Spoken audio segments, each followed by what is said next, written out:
Assalamualaikum warahmatullahi wabarakatuh. Kembali lagi di channel Jurnal Horor. Untuk cerita kali ini berjudul Jamuan Gaib.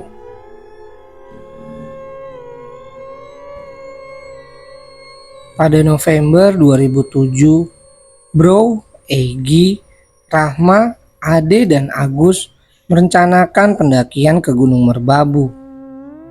Mereka pun berkumpul bersama dan membicarakan masalah transportasi, budget, dan tanggal keberangkatan. Hasilnya mereka memutuskan untuk berangkat pada tanggal 24 November 2007. Mereka berlima ini berasal dari Bogor. Mereka berencana akan berangkat ke Semarang dengan menggunakan kereta api. Ongkos dari stasiun Bekasi ke stasiun Poncol Semarang kurang lebih 22.500 per orang. Jam 12 siang, mereka bertemu di titik pertemuan yang sudah disepakati. Alhamdulillah, semua menepati janjinya dan datang tepat waktu. Setelah mengobrol-ngobrol sambil menunggu bis, mereka pun berangkat ke stasiun Bekasi jam 1 siang. Keadaan saat itu baik-baik saja. Mereka sampai di stasiun Bekasi pada jam setengah 3 sore. Mereka pun memesan tiket kereta. Sambil menunggu kereta, tiba-tiba ada ibu-ibu yang sedang hamil besar menghampiri mereka dan menyodorkan uang ke Bro. Ibu-ibu itu bilang, "Mas mau mendaki ya? Ini ada uang buat Mas, buat nambah-nambah di perjalanan." "Wah, makasih banyak Bu. Alhamdulillah." Bro sambil tersenyum pas menerima uang yang berjumlah 700.000 itu. Namun uang itu langsung direbut oleh Egy dan uang itu dikembalikan kepada ibu yang tadi. "Ini Bu, uangnya saya kembalikan. Uang kami cukup kok." "Gak apa-apa Mas, buat Mas dan teman-temannya saja. Mending buat persalinan ibu aja." "Gak apa-apa Mas, saya masih ada kok." Egy pun tetap menyodorkan uang tadi ke ibu-ibu itu. Lalu ia mengajak teman-temannya untuk pindah tempat duduk. Bro pun menurut sambil menggerutu. "Ah, rezeki nomplok dibuang sia-sia." Egy hanya diam di situ. Ibu-ibu itu pun pergi sambil membawa uangnya kembali. Rahma lalu membisikkan sesuatu kepada Bro. "Duit wadal itu Bro. Ingat, kita mau mendaki." Bro hanya terdiam dan sedikit kecewa. Dan setelah itu tidak ada pembicaraan apa-apa lagi. Jam sudah menunjukkan pukul 3:30, tapi kereta belum datang. Bro bertanya ke Egy, "Gi, mana kereta belum datang? Lu beliin gak tiketnya? Kempes kali bannya." Bro masih kesel tuh uangnya melayang. Rahma, Ade, dan Agus pun tertawa. Belum selesai tertawa, akhirnya kereta yang mereka tunggu-tunggu pun datang. Mereka langsung bergegas masuk dalam kereta tersebut sambil membawa carrier dan daypack masing-masing. Di dalam kereta itu penuh, tidak ada bangku kosong saat itu. Egy pun mencoba mencari gerbong dengan tempat duduk yang kosong untuk mereka semua. 5 menit kemudian, Egy datang lagi dan mengajak mereka pindah dari gerbong satu ke gerbong lainnya.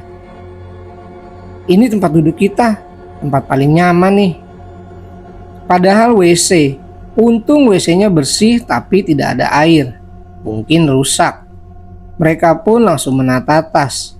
Ade, Rahma, Egy duduk di lantai WC, sementara Bro dan Agus berdiri di depan pintu WC sambil melihat jalan dan pemandangan.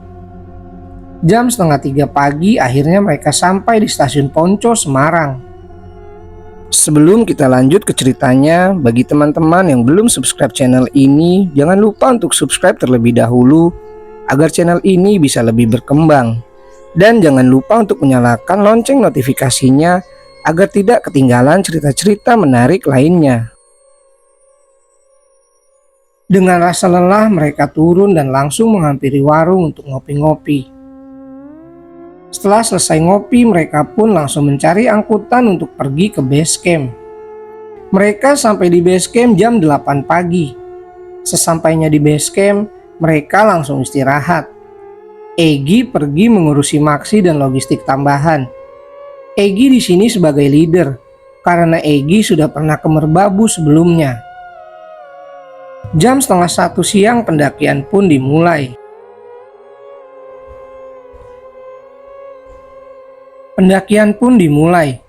Egy memimpin perjalanan sebagai leader dan Bro menjadi sweeper. Baru mendaki sekitar 30 menit. Tiba-tiba gerimis turun dan angin kencang berhembus. Meski begitu mereka tetap berjalan ke pos 1. Sesampainya di pos 1, mereka mengisi ulang air mereka di jerigen dan beberapa botol kosong yang mereka bawa. Setelah itu mereka melanjutkan perjalanan. Hujan sudah reda saat itu, namun angin masih berhembus. Sepanjang perjalanan menuju ke pos menara, keadaan tergolong biasa-biasa saja. Tidak ada keanehan apapun. Terus mereka berjalan, dan mereka sampai di pos menara saat maghrib. Mereka di sini tidak mendirikan tenda, karena di sana itu seperti ada bangunan bekas tower. Pagi pun tiba. Bro dan Agus sedang membuat kopi sambil menikmati pemandangan yang indah. Setelah membuat kopi dan mie, Bro, Agus, Rahma, dan Ade berkemas. Hanya Egy yang belum bangun. Agus lalu pergi membangunkan Egy. Tapi Egy tidak bangun-bangun juga. Baru ketika Rahma menyodorkan kopi ke Egy yang masih berselimutkan sleeping bag, ia baru terbangun. Jam berapa nih? Sunrise sudah ada. Bangun udah siang. Setelah itu mereka bersiap-siap menuju ke puncak. Jam 8 pagi mereka berangkat dari pos itu, dan tidak lama kemudian mereka bertemu dengan namanya Jembatan Setan. Setelah itu mereka bersiap-siap menuju ke puncak. Jam 8 pagi mereka berangkat dari pos itu. Dan tidak lama kemudian mereka bertemu dengan namanya Jembatan Setan. Oh, ini Jembatan Setan. Kok biasa aja ya? Iya, biasa aja. Udah gitu nggak ada setan-setannya. Jangan sompral woi. Bro, lu paling depan aja. Biar kalau ada macan, lu yang dimakan duluan. Mereka pun tertawa, dan kesompralan mereka pun bertambah seiring mereka menuju ke puncak. Setelah melewati Jembatan Setan, Egy dan Bro bertukar posisi. Bro sekarang menjadi leader dan Egy menjadi sweeper. Singkat cerita, sampailah mereka di puncak Genteng Songo. Di puncak mereka makan dan foto-foto dengan background Gunung Merapi. Cuaca sepanjang hari itu cerah dan damai. Setelah itu mereka pun pergi ke puncak Syarif dan mendirikan tenda di sana untuk bermalam. Keesokan harinya, mereka bersiap-siap untuk turun. Sepanjang jalan mereka bertemu pendaki lain dan saling menyapa. Saat itu Ade sebagai leader dan Agus sebagai sweeper. Di tengah perjalanan, tiba-tiba Rahma ingin buang air kecil. Egy pun bilang ke Ade dan Bro untuk jalan duluan. Nanti Egy dan yang lain akan menyusul. Lagi pula jalurnya hanya satu arah, jadi kemungkinannya kecil untuk nyasar. Ade dan Bro pun terus berjalan.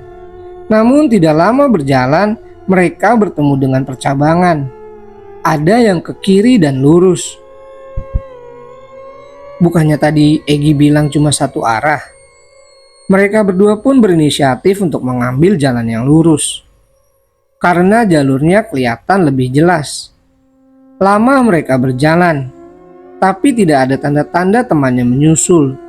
Sedangkan kabut tebal mulai turun dan menghalangi pandangan. Mereka berdua pun memutuskan untuk berhenti sebentar. Tiba-tiba terdengar suara gamelan. Entah dari mana. Waktu itu menunjukkan pukul 12 siang. Ade bertanya ke Bro, "Lu denger nggak?" "Iya dengar. Merinding aing. Kita nyasar nih kayaknya." Bro langsung teriak memanggil teman-temannya di belakang, tapi tidak ada jawaban. Ade di situ menangis. Lalu ia mengeluarkan plastik hitam dan membuangnya. "Apaan yang lu buang, Dek?" Ade tidak menjawab pertanyaan itu. Tapi dia bilang, "Jangan sampai gue mati di gunung." "Sompra lu ah. Yuk lanjut, kabut udah mulai hilang." Namun suara gamelan masih terdengar jelas. Cukup lama mereka berjalan sampai persediaan air mereka habis. Ade pun terjatuh kelelahan. Ia pun dibopong oleh Bro. Tidak jauh dari tempat Ade jatuh, terlihat ada dua buah rumah berhadapan. Tapi kondisinya sangat jelek, seperti rumah yang sudah lapuk. Mereka pun mendatangi salah satu rumah itu dan mengucapkan salam. "Assalamualaikum." "Assalamualaikum." Tetapi tidak ada jawaban. Padahal mereka berdua berharap ada air dan makanan di dalam rumah itu, karena mereka memang haus dan lapar. Tidak lama kemudian datanglah seorang ibu-ibu parubaya. Ia berbicara dengan logat Jawa yang sangat kental. Ibu itu bilang, "Masuk mas, mampir dulu."